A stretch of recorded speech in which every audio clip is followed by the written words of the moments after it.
insult, odam begorlamaga insult bo'lmaydi. Atrofdagi har bitta narsada negativ ko'radigan odam insult bo'ladi. Muhabbat yo'q ularda.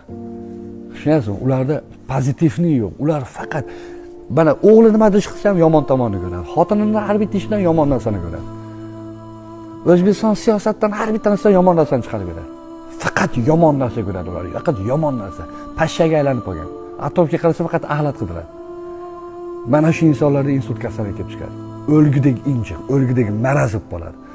Endi o'sha insultni asoratdan chiqarish uchun uni xarakterini to'g'rilash kerak edi. Mana kelyapti insultlar.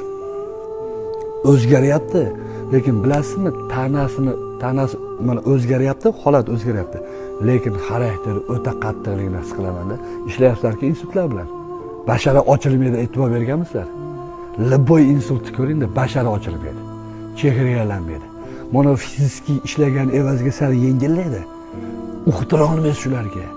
Sen vulqonga o'xshab tutayapsan, holotunga o'xshab tutayapsan.